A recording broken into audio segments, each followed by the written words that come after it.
وقف لك ولاد الحلال يا ابني. وفعلا مصر ربنا يوفق جنبك يا ابني. ربنا يحبب فيك أمة ما خلق يا ابني. كنت واثقه من براءة ابنك يا حاجه. وفعلا ربنا حببه وحبب في الناس كلها، وقف له ولاد الحلال كلهم. امبارح اللقطه اول ما دخل كنت حاسه بايه بقى؟ قلت له حتى كمان ما اعرفش الناس كلها بتحبك. بقول انا ما اعرفش ان الناس بتحبك قوي كده يا اسلام. انا ما اعرفش ان انت غالي عند الناس بحالها كده يا اسلام. قال لي الحمد لله يا ما انا ما بزعلش حد مني. وقت الازمه دي انت كنت بتدعي ربنا تقول له ايه؟ انا كنت بدعي ربنا واقول يا رب وقف لك ولاد الحلال يا ابني. ربنا يقف جنبك، ربنا يقف جنبنا، والحمد لله نشكر الامن ونشكر كل اللي وقف جنبنا. احساسك كان عامل ايه يا حاجه؟ مش عارفه انا بقول ايه. انا مش عارفه اقول ايه. شكرا. انا مش عارفه اقول ايه. يعني احنا بنشكر كل طبعا ونشكر كل اللي وقفوا جنبنا.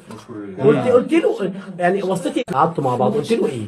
الحوار اللي دار بينكم الكلام الحلو بقى من ام الكلام الحلو لما شفتيه اول مره شفتيه فيها قلت له ده ايه؟ امتحان يا اسلام. اوعى تعمل حاجه غلط، ربنا بيمتحنك.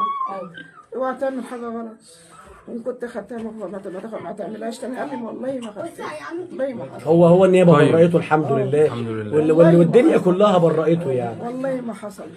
والله سؤال يا حاجه هنروح له خلص بس. دلوقتي يا حاجه لو هم طلبوا ان هم يجوزوا له البنت مقابل ان هو يتنازل عن القضيه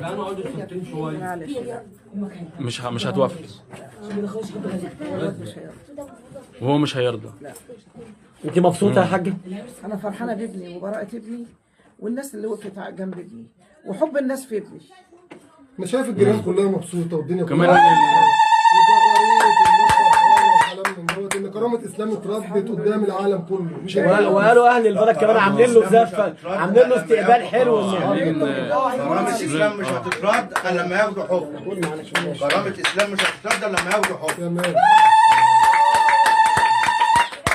الناس فرحانه، كلها فرحانه يعني. الف مبروك يا الناس حاج. كلها فرحانه بيك يا ابني. الف مبروك. الناس كلها فرحانه بيك يا ابني واقفين جنبك. نشكرهم كلهم. ايوه استنى نتكلم معاك عشان الحاج. المحامين اللي وقفوا جنبه الله يبارك لهم، والناس اللي وقفت جنب ابني كله وردوا لنا ابننا بالسلام. البلد كلها تواصلت معاك بعد اللي حصل. البلد كلها فرحانه بيه. وبيجوا لي يقولوا لي مبروك. الف مبروك. بقول لهم هو كان في السعوديه يا اولاد ولا ايه؟ قالوا لي الحمد لله اللي رجع بالسلامه وربنا رد له براءته. ربنا مصر كلها ردت له كرامته. ربنا رد له براءته. اسلام مش ابن 100 عاصم يا حاج، ده ابن مصر كلها النهارده. الحمد لله.